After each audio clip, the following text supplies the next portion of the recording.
Y vamos a buscar el pasaje en el libro de Deuteronomio, en el capítulo 19. Deuteronomio, capítulo 19. Dice el versículo 14: en la heredad que poseas en la tierra que Jehová tu Dios te da, no reducirás los límites de la propiedad de tu prójimo. En otras versiones dice, no removerás los pilares de la propiedad de tu prójimo que fijaron los antiguos. Noten, no reducirás los límites. O en la versión antigua decía, no removerás los pilares, los límites de la propiedad que fijaron los antiguos. No solo la parte, los límites de la propiedad o los pilares de la propiedad, sino también la última frasecita del versículo es interesante. Los límites que fueron fijados por los antiguos. Es interesante porque esta misma orden se repite a lo largo de las Sagradas Escrituras en varios pasajes. Por ejemplo, en el libro de Proverbios, en el capítulo 22, Proverbios, capítulo 22, dice el versículo 28.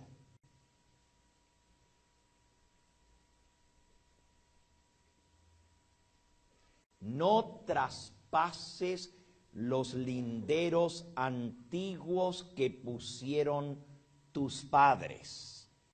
No traspases los linderos puestos por los antiguos. Otro versículo, Job 24. Job 24, versículo 2 repite esta misma idea.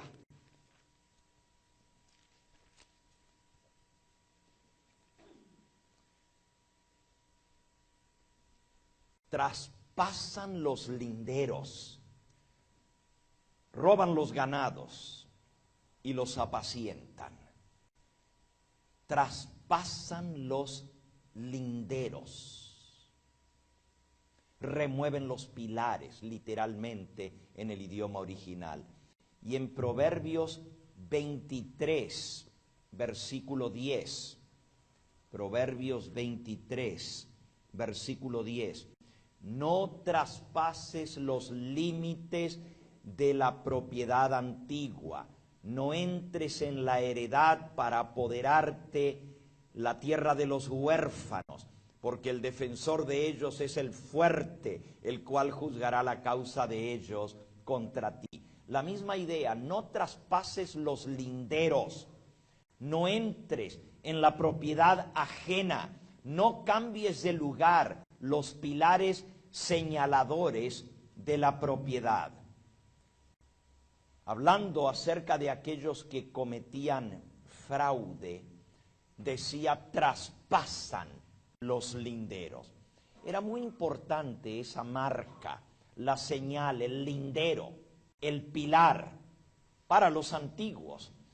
Tanto así que Dios pronunció una maldición sobre aquel que se atrevía a cambiar o a remover los pilares puestos por los antiguos. En el libro de Deuteronomio, en el capítulo 27, ese capítulo que aparecen las bendiciones y las maldiciones que vendrían sobre el pueblo de Dios, Deuteronomio capítulo 27 dice en el versículo 17: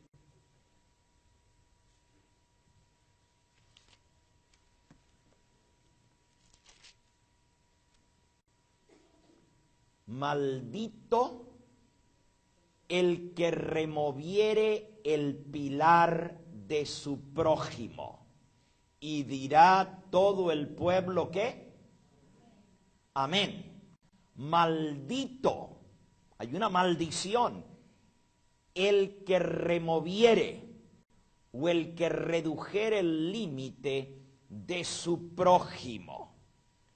Justamente es de esa práctica antigua de la época del tiempo de Israel y de antaño, de colocar un pilar para marcar los límites de la propiedad, que viene lo que en nuestros días le llamamos los pilares o los hitos. El término pilares, hitos, fundamentos, se refiere justamente a esta práctica de marcar, de delinear los límites de la propiedad.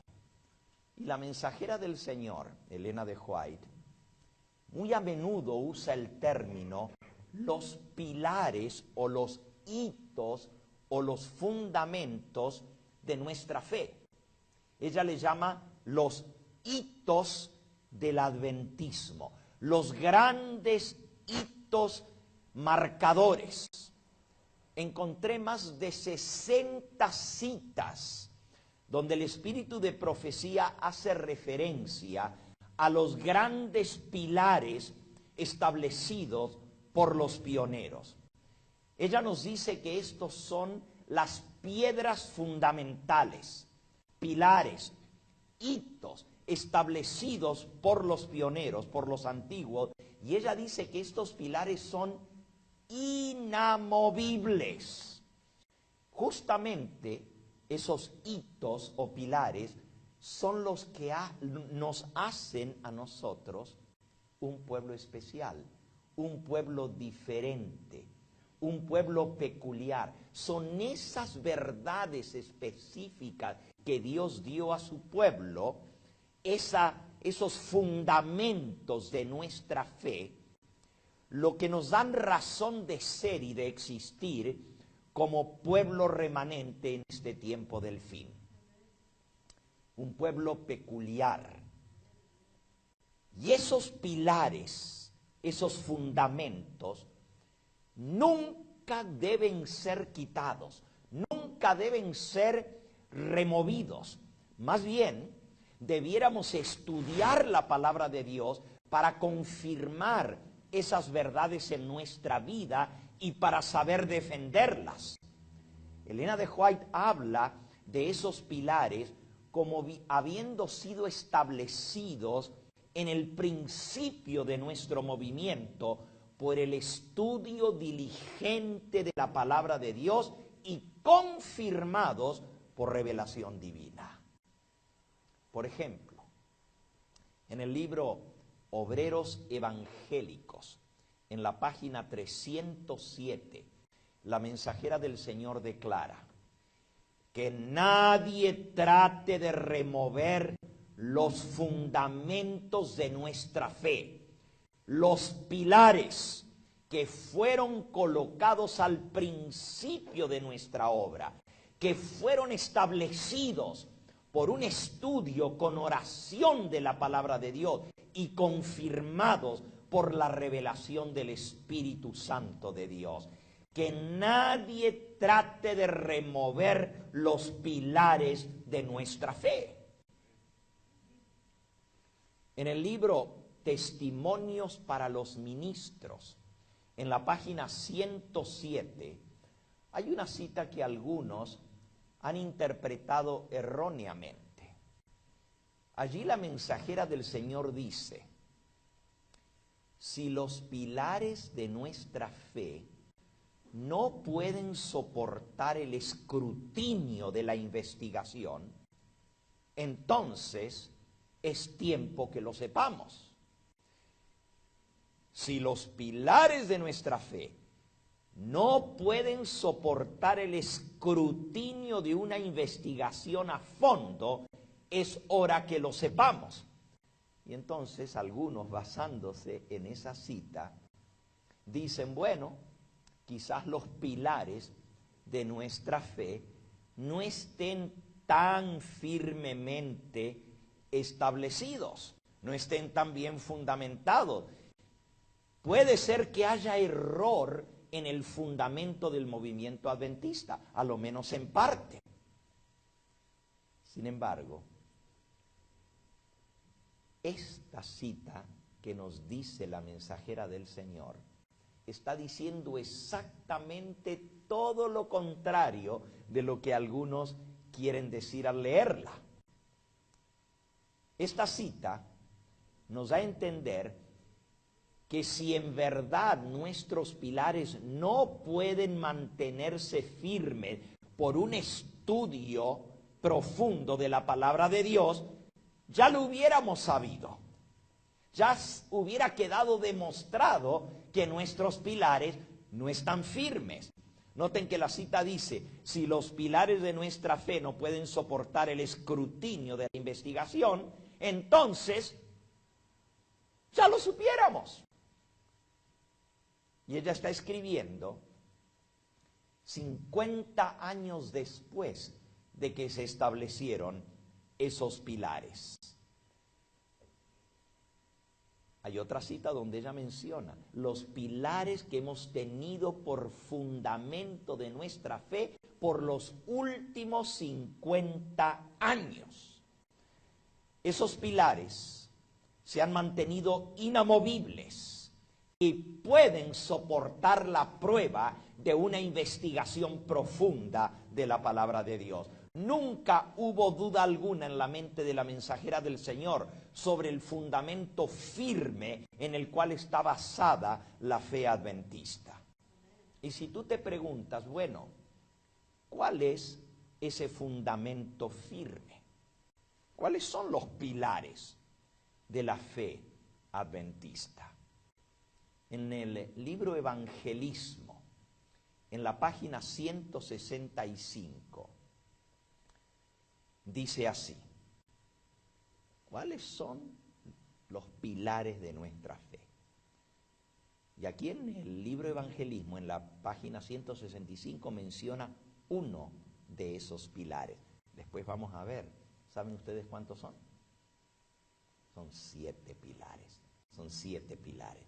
Pero dice aquí, la correcta comprensión del ministerio del santuario es el fundamento mismo de nuestra fe. ¿Cuál dice aquí que es el fundamento de la fe adventista?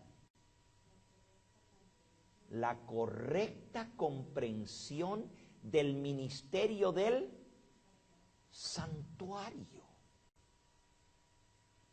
Ahora, si ese es el fundamento de nuestra fe, entonces es importante que lo estudiemos.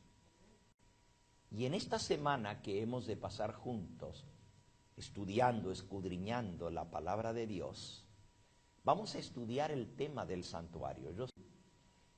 Pero nosotros, al estudiar este tema a fondo esta semana, nos vamos a dar cuenta de la tremenda importancia que tiene la doctrina del santuario para la fe adventista del séptimo día como pueblo escogido de Dios. Si este es el fundamento de nuestra fe, y si los pilares de nuestra fe han sido establecidos firmemente, y la palabra de Dios dice, maldito, maldito el que se atreva a mover un pilar, no es sorprendente entonces de que el diablo ataque directamente los pilares de la fe adventista. No nos sorprende. Es más, la mensajera del Señor vio en una visión sorprendente, una de las más conocidas de las visiones que ella tuvo, que se encuentra registrada en el libro Primeros Escritos. Primeros Escritos, fueron los primeros escritos que ella escribió para el pueblo de Dios, las primeras visiones que Dios le dio. Y en la página 259 y 260 aparece esta visión que se titula Una firme plataforma para nuestra fe. Y en esta visión, el Señor le mostró que la plataforma sobre la cual está establecida la fe adventista es una plataforma firme. Por eso se titula Una firme plataforma de nuestra fe.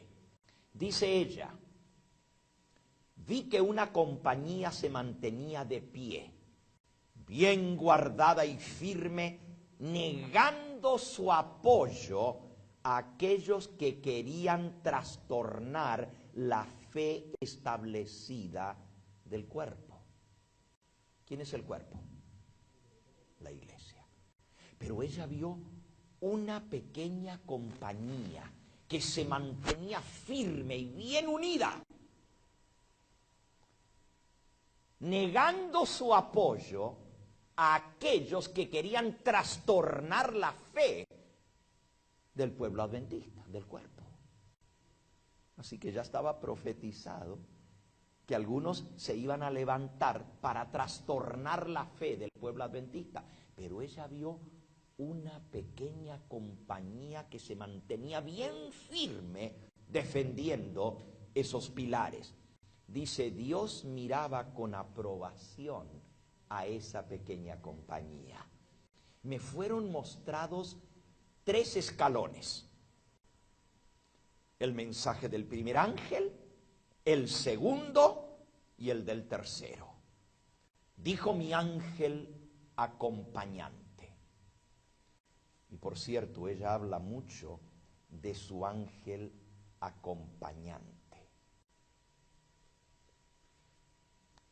Nunca ella menciona el nombre de su ángel acompañante, pero en varias visiones ella dice que es imponente y que habla con una tremenda autoridad ese ángel acompañante. Dijo mi ángel acompañante: ¡ay de aquel que mueva un bloque o una clavija de estos mensajes! La verdadera comprensión de estos mensajes es de importancia vital. El destino de las almas depende de la manera en que estos 3 mensajes son recibidos. Ahora, el mensaje del primer ángel dice: temed a Dios y dadle gloria, porque la hora ¿de qué? De su juicio ha llegado. ¿Y cómo nosotros sabemos la hora del juicio de Dios? ¿De dónde sacamos esa información de que ha llegado la hora del juicio de Dios? Es la profecía de los 2300 tardes y mañanas, y el santuario será ¿qué? Purificado. Parte vital del mensaje de los 3 ángeles es la correcta comprensión del santuario celestial y la purificación del santuario. Esto fue lo que hizo entender al pueblo adventista por qué vino el chasco. Porque el movimiento adventista pasó por un terrible chasco. Se había anunciado que Cristo iba a venir en la fecha establecida por la profecía, y Cristo no vino. Y eso fue un terrible chasco. Y muchos dijeron, no, pues la Biblia no es cierto. Otros decían, no, se equivocaron en los cómputos.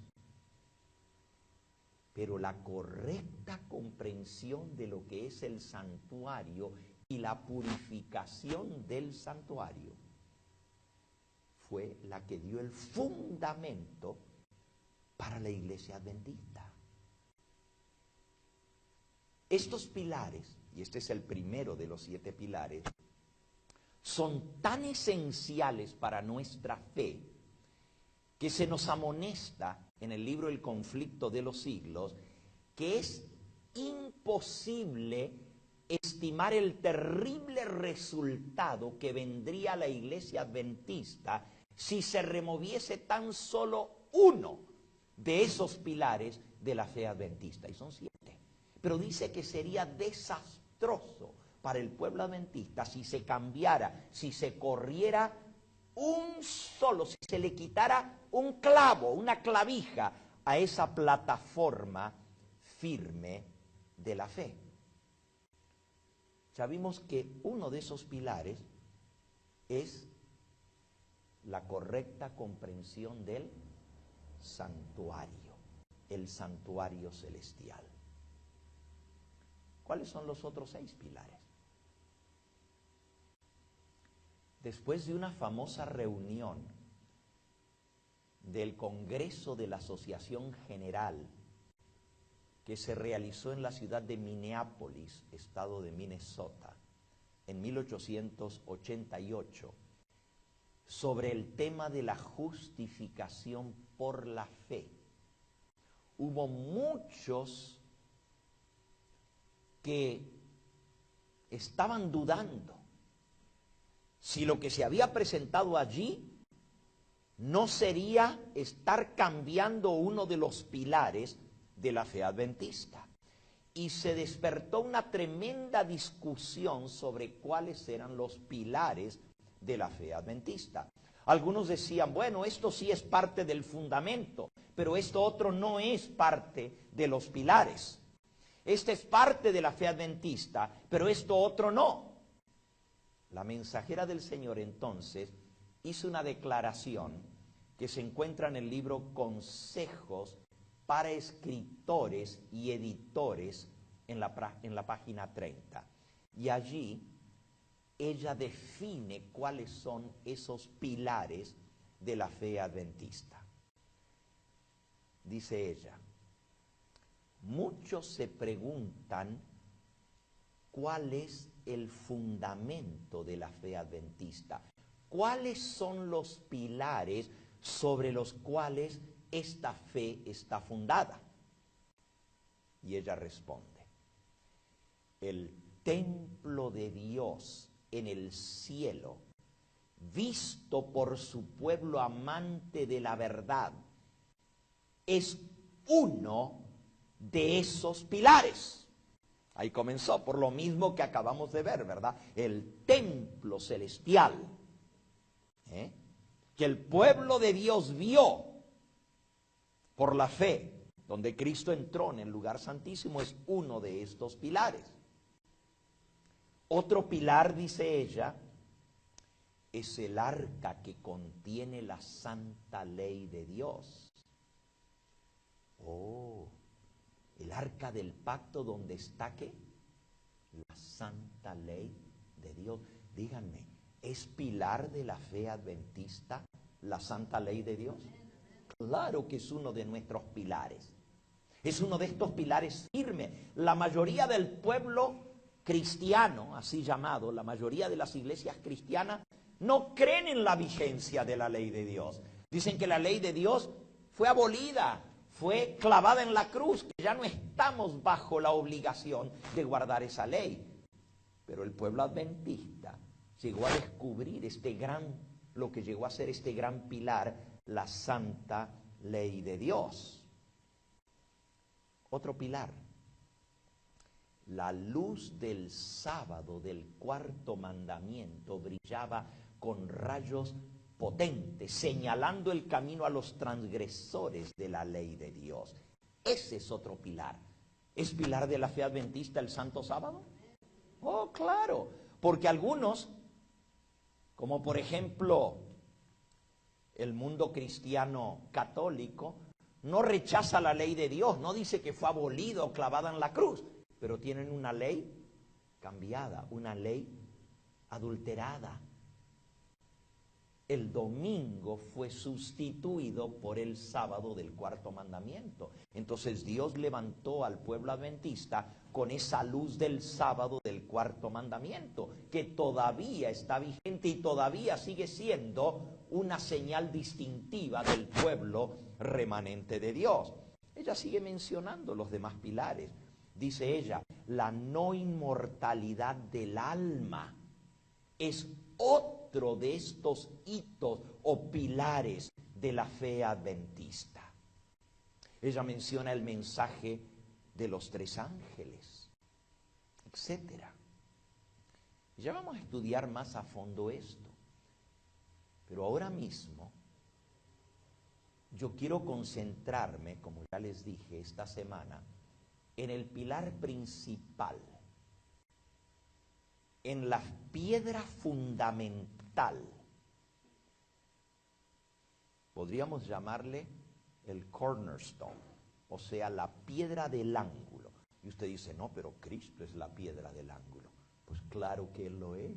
Y el ministerio de Cristo en el santuario celestial es justamente ese pilar, porque nos dice qué está haciendo Cristo en este momento en favor de su pueblo. Y Él es el centro del mensaje del santuario. De Él es quien nos enseña el santuario. Así que Cristo es la piedra fundamental del pueblo adventista y la obra que Él está realizando en el santuario celestial.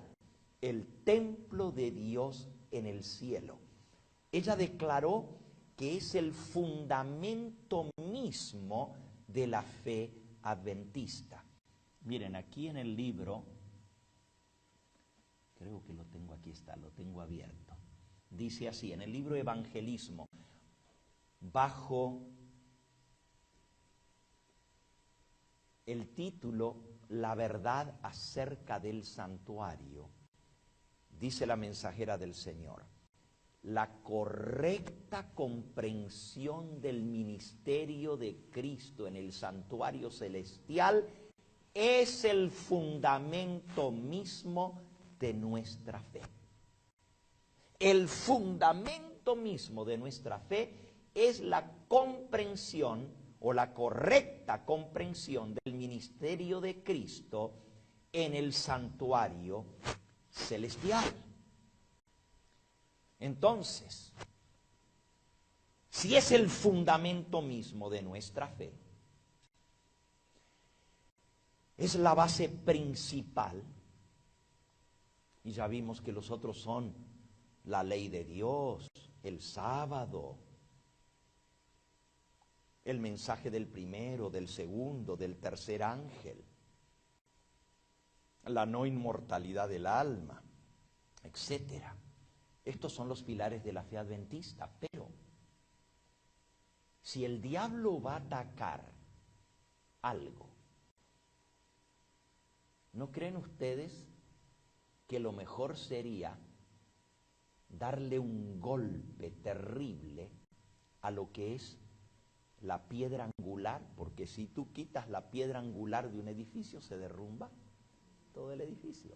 Si tú puedes quitarle lo que sostiene todo el edificio, la piedra angular, y hacerle mella a eso, pues no necesitas tocar otra cosa. Con solo eso derrumbas todo el edificio. Así que no sería raro ver la fe del pueblo adventista atacada precisamente en este punto. Y exactamente esto es lo que nos dice la mensajera del Señor, que justamente iba a ser la doctrina del santuario la que el diablo iba a atacar especialmente. Escuchen esta cita, en el mismo libro, El Evangelismo, en la página 168. Dice, en el futuro surgirán engaños de toda clase y necesitamos terreno sólido para nuestros pies. Necesitamos sólidos pilares para el edificio. No ha de quitarse ni un solo ápice de aquello que el Señor ha establecido. Vean que el contexto es mantener firmes los pilares de la fe. El enemigo presentará falsas doctrinas, tales como la doctrina de que no existe un santuario en el cielo. Este es precisamente uno de los puntos en los cuales algunos se apartarán de la fe. ¿Dónde encontraremos seguridad? A menos que sea en las verdades que el Señor nos ha dado durante estos últimos 50 años. Y ahí está hablando, en ese contexto, que el diablo iba a atacar el pilar del santuario. Pero esos pilares fueron firmemente establecidos y debemos defenderlos en esos esas verdades que fueron reveladas en los últimos 50 años. Otra cita, Consejos sobre Escuela Sabática, página 35. Consejos sobre Escuela Sabática, página 35. Muchos conocen tan poco sus Biblias que no están bien fundamentados en su fe. Remueven los antiguos pilares de la fe. Y entonces todo viento de doctrina y todo engaño sopla dentro de la iglesia de Dios y los mueve de un lugar a otro como veletas. Los que no conocen bien la palabra de Dios, los que no están fundamentados bien en los pilares de la fe, comienzan a enseñar todo tipo de doctrinas y remueven los antiguos pilares de la fe.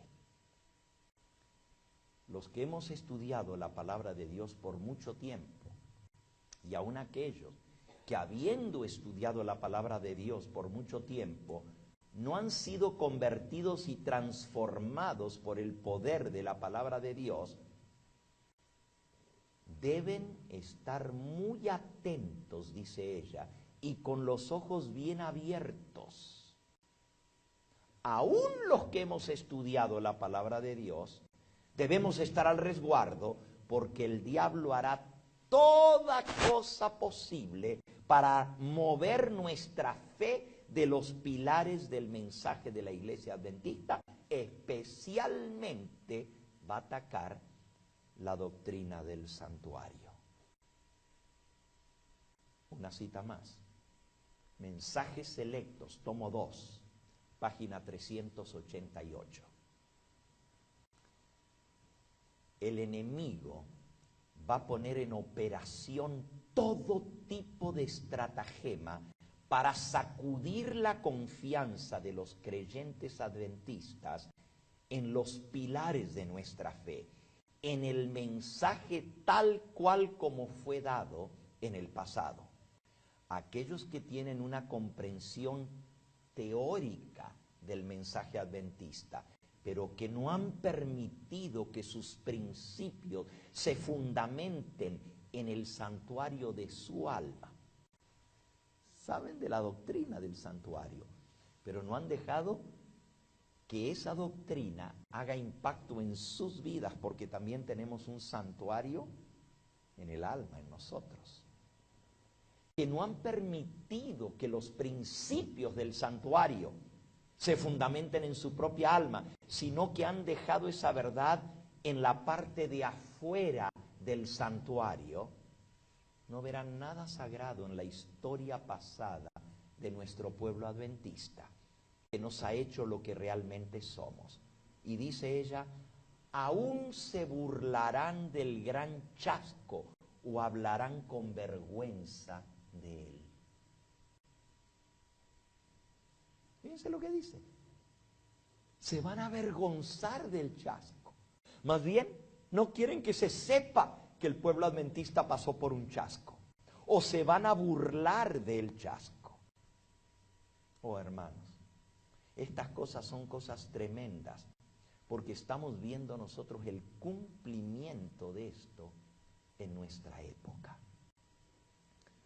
Hace algunos años atrás, estando en Washington, D.C., en las oficinas de la Asociación General, un compañero de estudios mío, que estudiamos juntos en la Universidad Adventista de Andrews, en el lobby donde estábamos, en una reunión de coordinadores de la obra hispana. Éramos amigos, habíamos sido compañeros de estudio, y me dice, Hugo, ¿y todavía crees en que Cristo pasó del lugar santo al Altísimo en 1844? Y le digo, ¿y por qué no? Me dice, eso fue un cuento, eso lo inventaron para salvar la cara del movimiento adventista. Le digo, pero ¿cómo tú puedes decir eso? Si esa es la base misma de nuestra fe. Eso fueron inventos de la vieja loca. Con esas palabras se expresó de la mensajera del Señor. Eso lo inventaron para salvar la cara. Como Cristo no vino, pues se inventaron de que había pasado del lugar santo al lugar santísimo. Dice, es lo mismo que hicieron los testigos de Jehová cuando dijeron que Cristo iba a venir en 1914. Y como no vino, entonces inventaron de que sí había venido, pero que había venido en forma invisible y que no lo podíamos ver. Es lo mismo. Los adventistas inventaron eso, pero ya nadie está predicando eso. Me dijo, ¿cómo tú puedes seguir enseñando del santuario? Yo le dije, y casi se me escapa ahora el nombre, ¿verdad? Y no lo digo porque tristemente tengo que decirles que todavía es pastor de la iglesia adventista. Todavía sigue siendo pastor. Y no cree ni en Elena de White, ni en lo que pasó en 1844. Yo me pregunto, ¿a cuánta gente en su ministerio habrá minado su mente este pastor con lo que él cree?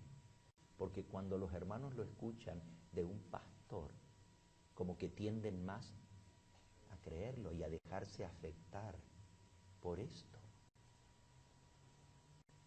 Elena de White dijo, no verán nada sagrado en la historia pasada de nuestro pueblo que nos ha hecho lo que realmente somos. Y ya vimos que fue la doctrina del santuario lo que nos hizo a nosotros lo que realmente somos. Aún se burlarán del gran chasco. Estaba profetizado. Y a mí me tocó ver eso. Directamente alguien burlándose de esto. La mensajera del Señor dice que la doctrina del santuario es la que explica el chasco. Véanlo, en el libro Primeros Escritos. Son muchas las preciosas verdades que contiene la palabra de Dios. Pero es la verdad presente lo que el rebaño necesita ahora. ¿Cuántas verdades contiene la palabra de Dios? ¿Y cómo son? Preciosas. Así dice. Son muchas las preciosas verdades que contiene la palabra de Dios. Pero es la verdad presente lo que el rebaño necesita ahora.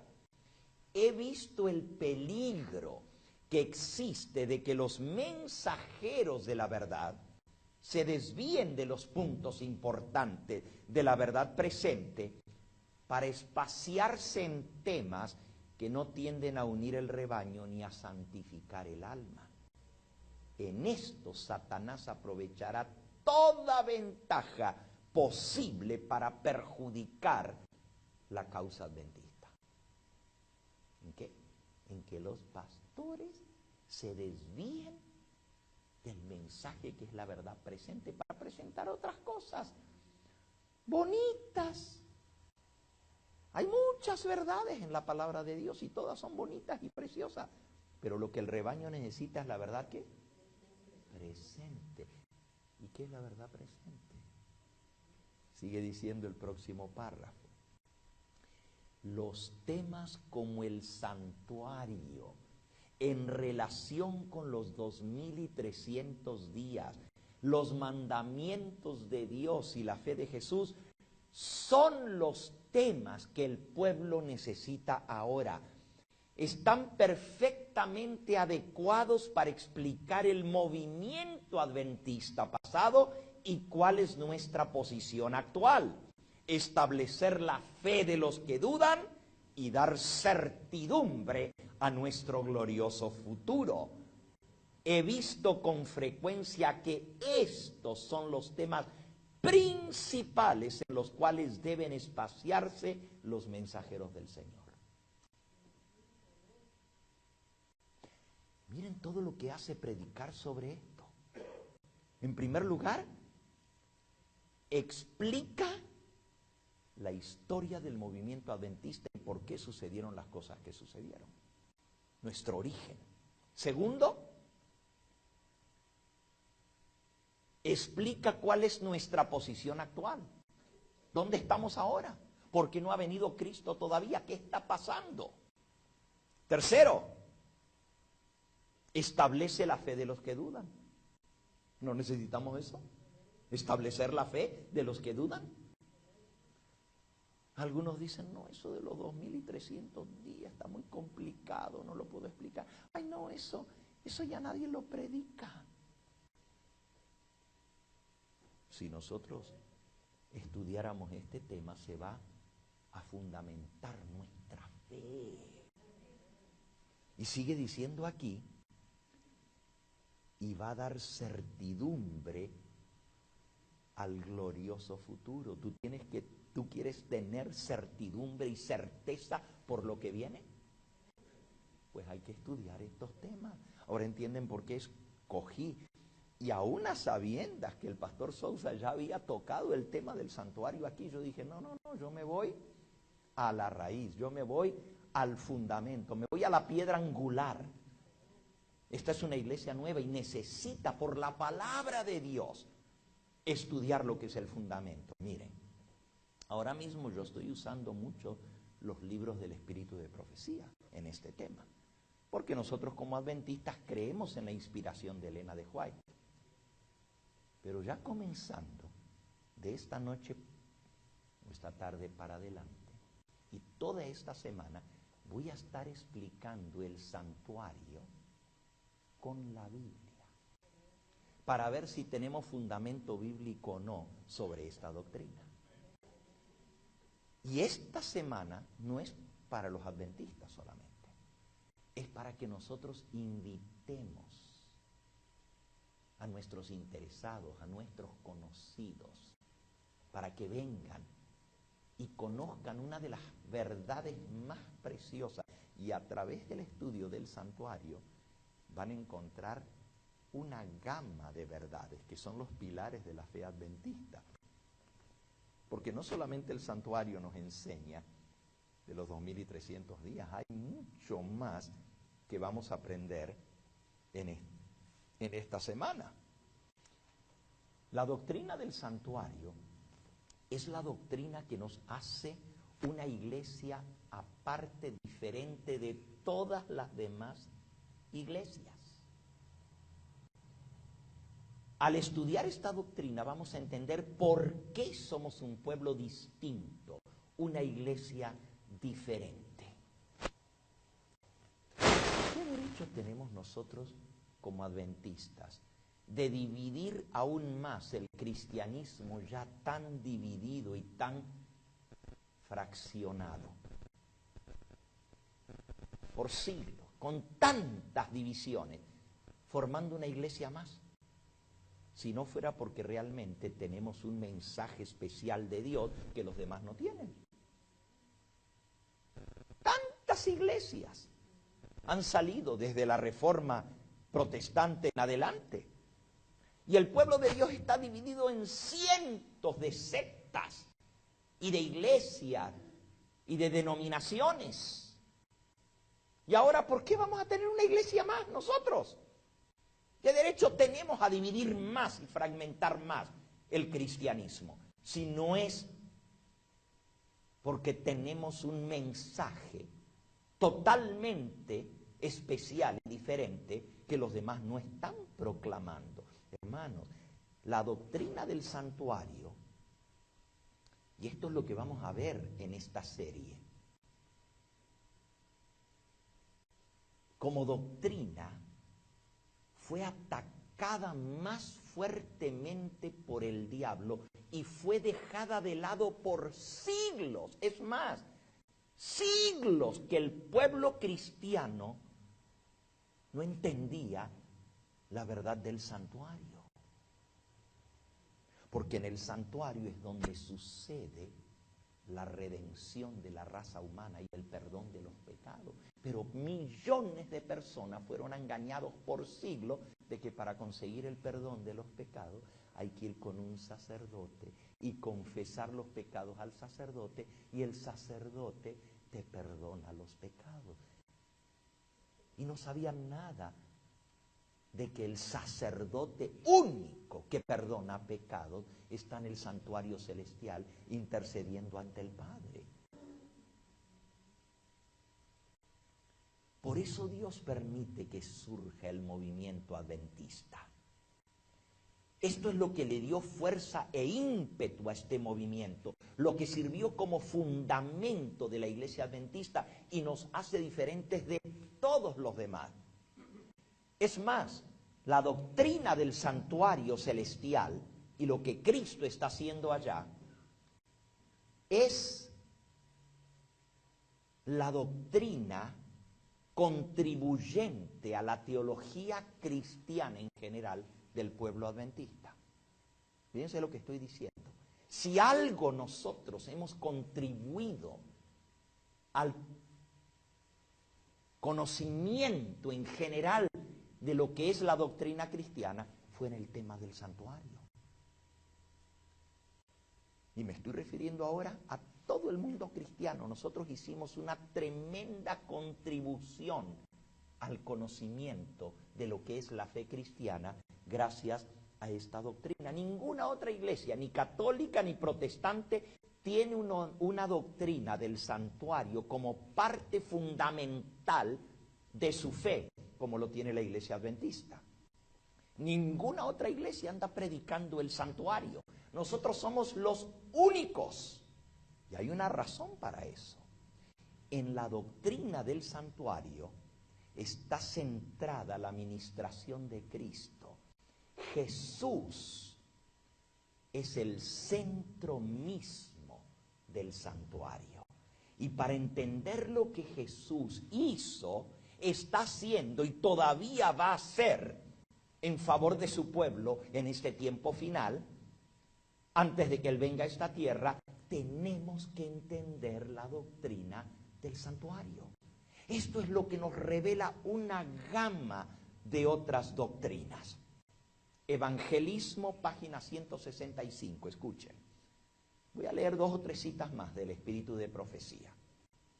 Y les repito, hoy el tema es sábado por la mañana para la iglesia. Pero comenzando esta tarde y el resto de toda la semana, no es que no vaya a ser para nosotros, también va a ser para fundamentarnos a nosotros, pero va a ir especialmente dirigida para el público que nos está viendo a través de Latin TV, del 63.5. Miles, cientos de miles de personas que van a seguir la programación de esta semana en vivo. Cada día de esta semana estaremos transmitiendo desde las 7:30 en adelante la programación en vivo. Entonces les decía que de hoy, esta tarde en adelante, vamos a ir directamente a la palabra de Dios, a investigar lo que la palabra de Dios nos dice con respecto, nos enseña con respecto a la doctrina del santuario. En el libro Evangelismo, página 165, la mensajera del Señor dice: el pueblo de Dios debiera comprender claramente el asunto del santuario y del juicio investigador. Todos necesitan conocer por sí mismos el ministerio y la obra del gran sumo sacerdote. De otro modo, les será imposible ejercitar la fe tan esencial en nuestros tiempos o desempeñar el puesto al que Dios los llama. Ahora, para nosotros, hermanos adventistas, dice que si nosotros no comprendemos claramente la obra de Cristo en el santuario celestial y del juicio investigador, no podemos tener la fe esencial para pasar por lo que viene, el tiempo de angustia, y no tendremos tampoco la comprensión cabal de lo que Dios espera de nosotros en la proclamación del último mensaje de amonestación al mundo. No podremos desempeñar la labor y el puesto para el cual Dios nos ha llamado en este tiempo final. ¡Wow! ¡Cuán importante es esto! Si no comprendemos la doctrina del santuario y del juicio investigador, vamos a fallar en nuestro cometido, en nuestra razón de ser como pueblo adventista y como individuos. Individualmente no podremos desempeñar el papel para el cual Dios nos ha llamado. Sigue diciendo la cita: cada uno tiene un alma que salvar o perder. Y tú también, y yo también. Todos tenemos una causa pendiente ante el Tribunal Supremo del Universo. Cada cual deberá encontrarse cara a cara con el gran juez. Cuán importante es, pues, que cada uno contemple a menudo de antemano la solemne escena del juicio en sesión, cuando se abren los libros del cielo y cuando con Daniel cada uno tendrá que estar en pie al final de los días.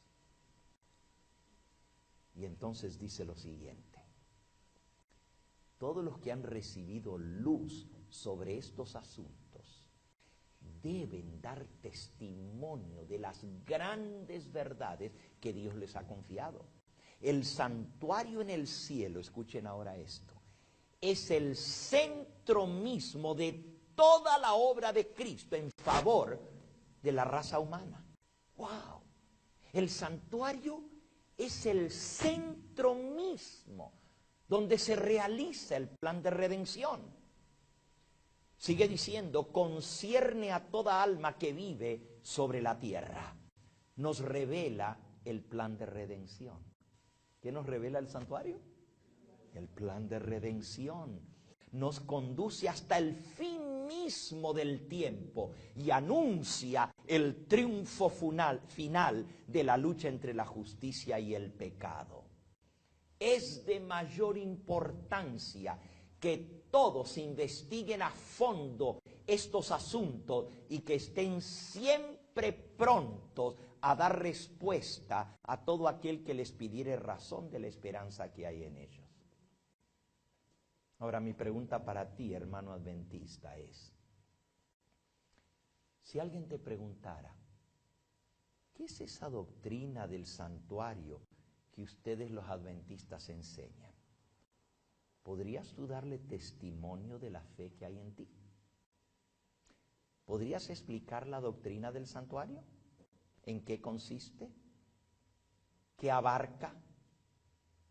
Aquí dice que es el centro mismo de la obra de la redención para la raza humana. O sea, todo gira en torno al santuario. Nos presenta el plan de redención, dice aquí. El santuario revela todo el plan de redención. Entonces, ¿cómo le podemos hablar a una persona de su salvación si no le hablamos del santuario? ¿Vean cuán importante es esto? Pero no termina allí. Dice que nos revela los acontecimientos futuros del santuario. Y usted dice: ¿pero dónde en el santuario está todo eso? Dice: nos lleva hasta el fin mismo, cuando el pecado sea erradicado de la tierra. ¿Tú sabes que el santuario hace exactamente eso? Hay un simbolismo en el santuario donde nos muestra cómo el pecado va a ser exterminado para siempre y el universo va a quedar libre de todo lo que es pecado y pecadores, y aún de Satanás mismo. ¿Saben ustedes que en la doctrina del santuario Dios reveló de un chivo que era echado fuera al desierto? Azazel se llama. Bueno, no me voy a adelantar, eso lo vamos a estudiar en la Biblia, ¿verdad? Pero eso nos muestra hasta dónde va a llegar al final de todo el exterminio del pecado. La obra de Cristo en el santuario, lo que Él está haciendo ahora, es más, lo que va a suceder cuando Él salga del santuario. Y lo que va a venir sobre esta tierra está todo contenido en la doctrina del santuario. Y recuerda que la doctrina del santuario no es solamente lo que pasó aquí en la tierra, ni tampoco tiene que ver con un edificio que se construyó aquí en la tierra. Algunos dicen, el santuario, vamos a estudiar del tabernáculo, del lugar santo, del lugar santísimo, de los muebles, eso que construyó Moisés allá en el desierto hace 3.500 años atrás. ¿Recuerdan ustedes nuestra lectura bíblica que leyó nuestra hermana? Vamos a buscarla otra vez. A ver qué dice esa lectura bíblica en Hebreos capítulo 8. El santuario no es solo un edificio que construyó Moisés, el tabernáculo allá en el desierto. Dice Hebreos capítulo 8. Ahora bien, el punto principal de lo que venimos diciendo es que tenemos tal sumo sacerdote, el cual se sentó a la diestra del trono de la majestad en los cielos, ministro del santuario y de aquel verdadero tabernáculo que levantó el Señor y no el hombre. Así que Cristo es ministro de aquel santuario que ¿quién construyó? Dios y no el hombre. Y usted dice, bueno, pero ¿y qué es el santuario que Dios le dijo a Moisés que construyera? Sigamos leyendo. Todo sumo sacerdote, versículo 3, está constituido para presentar ofrendas y sacrificios, por lo cual es necesario que también Cristo tenga algo que ofrecer. Así que si estuviera aquí en la tierra, ni siquiera sería sacerdote, habiendo aún sacerdotes que presentan las ofrendas según la ley, los cuales sirven a lo que es figura y sombra de las cosas celestiales, como se le advirtió a Moisés cuando iba a erigir el tabernáculo, diciéndole, mira, haz todas las cosas conforme al modelo que se te ha mostrado en el monte. Así que lo que Dios le dijo a Moisés era que hiciera el santuario aquí en la tierra de acuerdo a un modelo que Dios le mostró. ¿Y cuál era el gran modelo?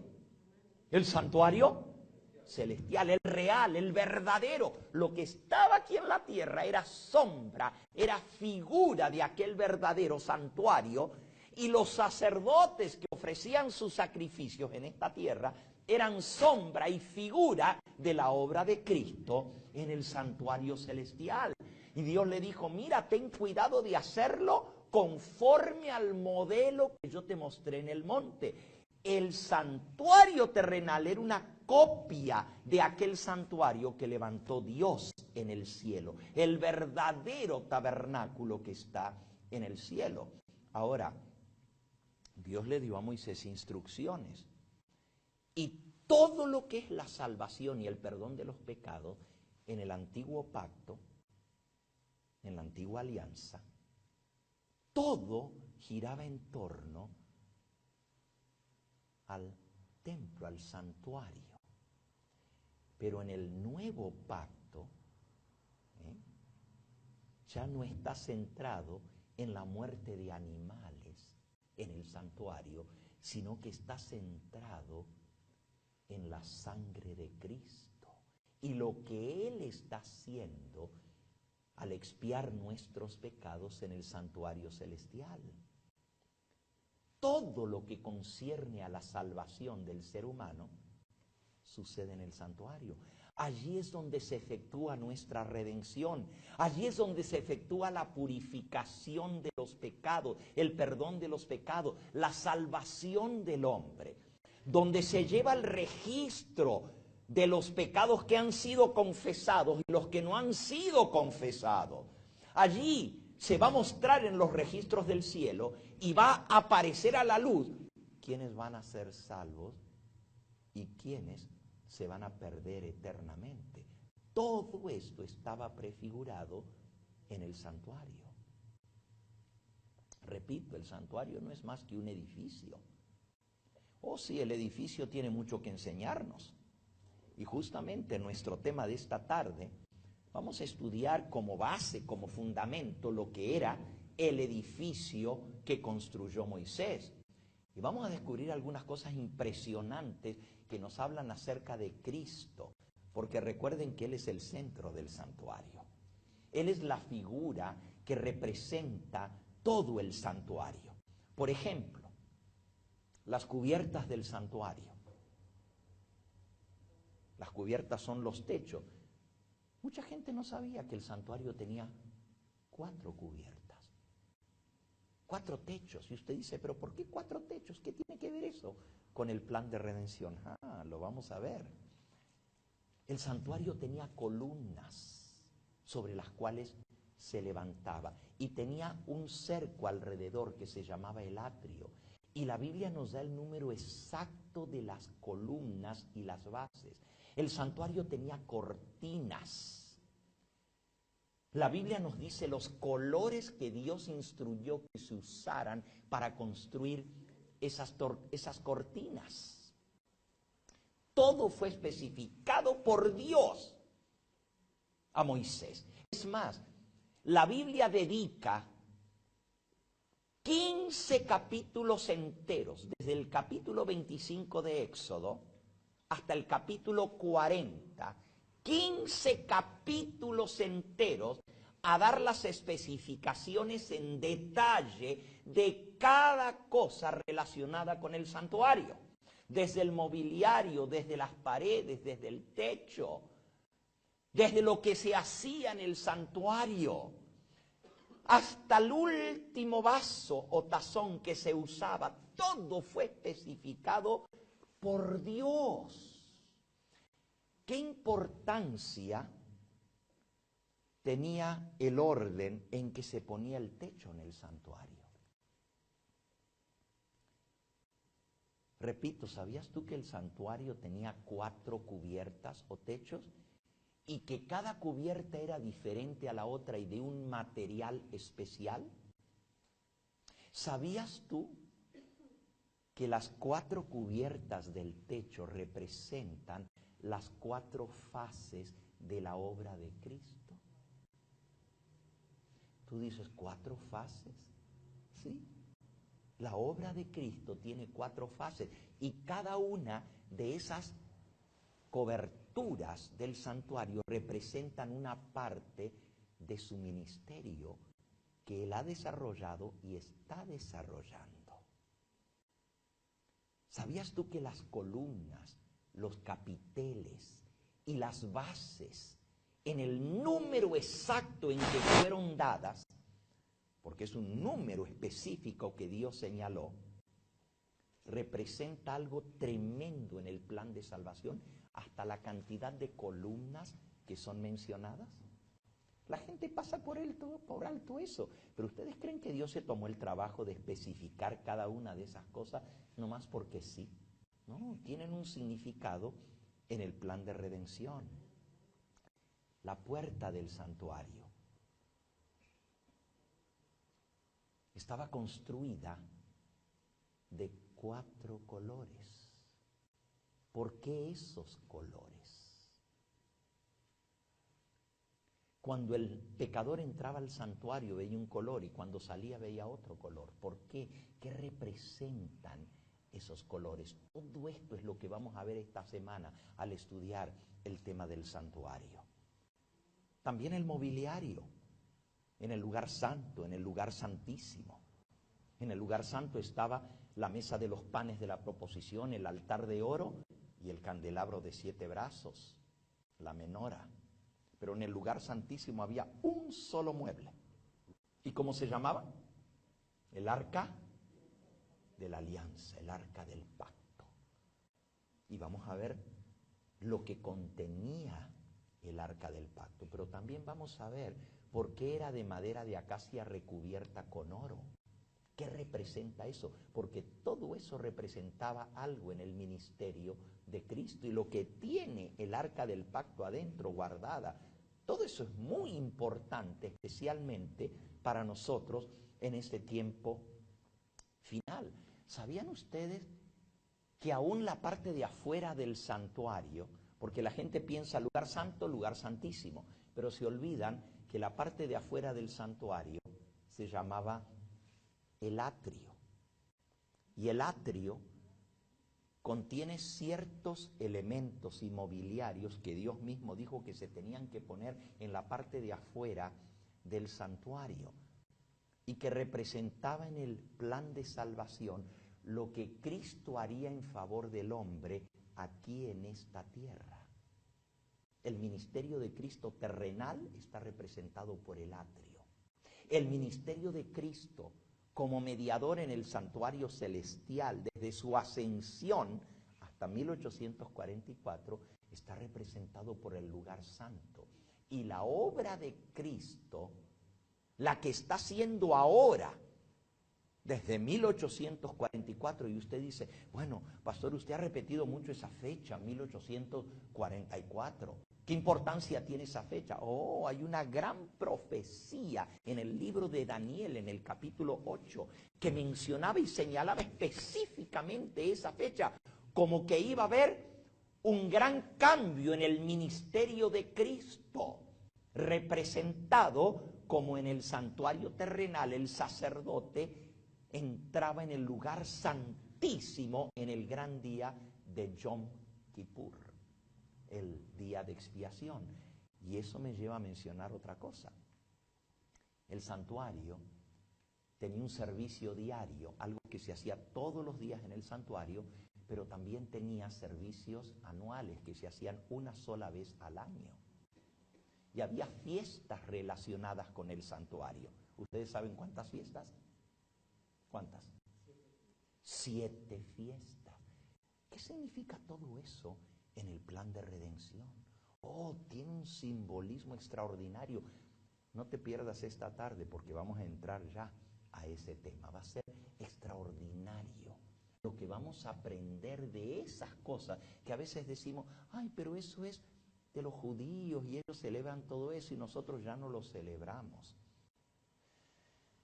¿Quién creen ustedes que les reveló al pueblo judío todo eso y les dijo que lo celebraran?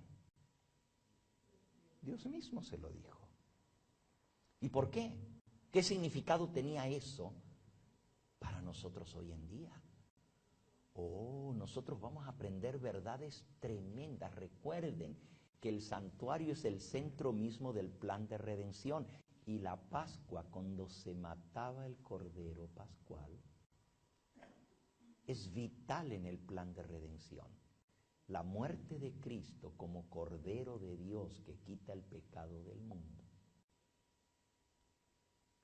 Podríamos llamarle que es el fundamento mismo del santuario. Si el santuario es el fundamento de la fe adventista, pero el fundamento, piedra angular del santuario, es esa primera fiesta, la Pascua, y lo que sucedía en ese día de Pascua. Es más, fue el día cuando Dios libertó a su pueblo de Egipto.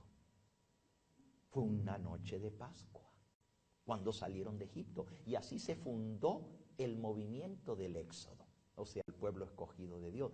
Y nosotros, como un movimiento adventista, tenemos nuestro origen no en la fiesta de la Pascua, sino en la fiesta del Yom Kippur, el día de expiación. Y ese fue el origen del movimiento adventista. Fíjense que esto es algo pero sumamente interesante, vital.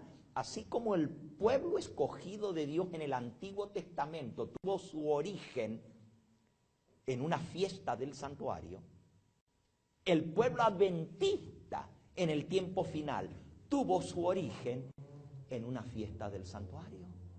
Y es más, la iglesia cristiana se inició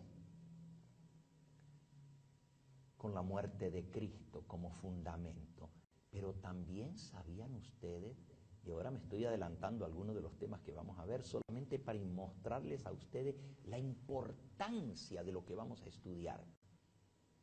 ¿Sabían ustedes que la iglesia cristiana comenzó con un gran chasco?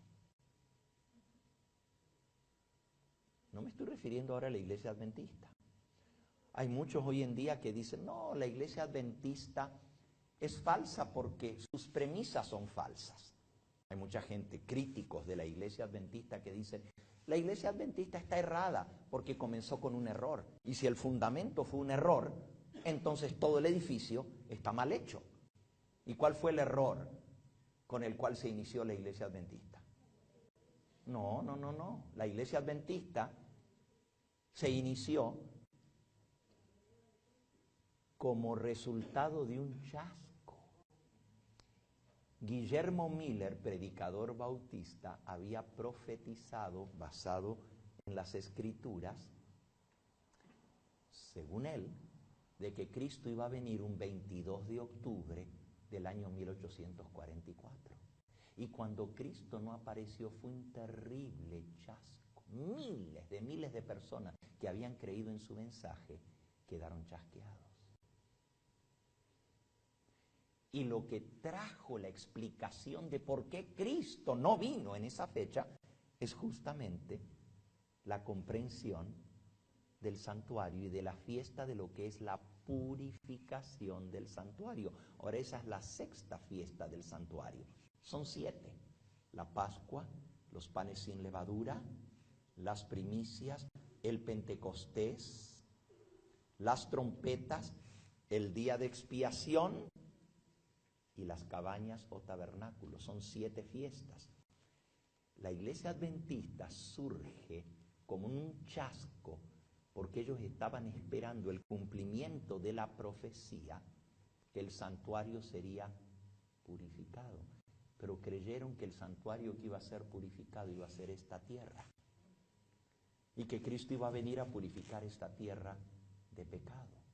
Pero cuando entendieron la verdad del santuario, todo eso se aclaró.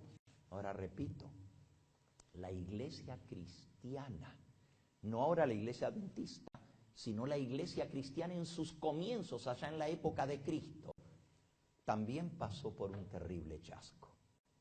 Los discípulos pensaban que Jesús los iba a libertar de los romanos. Y sin embargo, en lugar de libertarlos, lo mataron a él. Y fue un terrible chasco y lo mataron un día de Pascua. Ellos pensaban que en esa fecha de la Pascua Cristo iba a ser coronado como rey. Cuando todo el pueblo venía de todas partes, que allí Cristo lo iban a coronar como rey y se iba a proclamar como el Mesías e iba a libertar al pueblo de Israel del yugo de los romanos. Y qué chasco tan terrible, cuando en lugar de coronarlo como rey, lo coronaron con una corona de espina. ¿Y cuándo fue eso? El día de la Pascua, el mismo día en que se mataba el Cordero Pascual. Y ese chasco, la Biblia dice que los apóstoles lloraron y lloraron y lloraron y no podían entender por qué no se había cumplido lo que ellos esperaban, sus expectativas. Y fue la comprensión al estudiar las Escrituras que les llegó a entender de que sí se había cumplido, no como ellos esperaban ni se imaginaban, sino tal cual como la profecía lo señalaba. Y gracias a que ellos entendieron la verdad de la Pascua y lo que eso significó, llegaron a proclamar al mundo que se había cumplido exactamente en la fecha señalada por la profecía, la misma profecía de los 2300 días. Y usted dice, ¿cómo? Oh sí, escuchen bien, porque la primera parte de la profecía de los 2300 días era la parte llamada las 70 semanas que señalaba la muerte del Mesías, exactamente en el día de la Pascua. Y ellos lo habían malinterpretado y por eso pasaron por un chasco. Si la iglesia adventista es falsa porque se inició con un chasco, entonces toda la iglesia cristiana también es falsa porque se inició con un chasco. Los apóstoles esperaban otra cosa y no sucedió lo que ellos esperaban. Pero sí sucedió lo que la Biblia decía que iba a suceder. Él trajo la redención eterna. Entonces, el santuario es la llave para descifrar la verdad y el plan de redención. Y nosotros vamos a estudiar exactamente eso. Esta tarde ya vamos a entrar a estudiar el significado del santuario en el plan de redención. La hora ha transcurrido, pero no es solamente las fiestas del santuario. Vamos a hablar de cada uno de los simbolismos que estaban escondidos en el santuario. Ya les mencioné el edificio en sí, las coberturas del santuario, las cortinas, la puerta, los colores. El santuario propiamente dicho, el atrio, el lugar santo, el lugar santísimo. La Biblia explica qué significó eso que se rasgó el velo. Y el apóstol Pablo dice que eso fue cuando se rasgó la carne de Cristo por nosotros. Todo eso lo vamos a entender mucho más claramente al estudiar esta serie.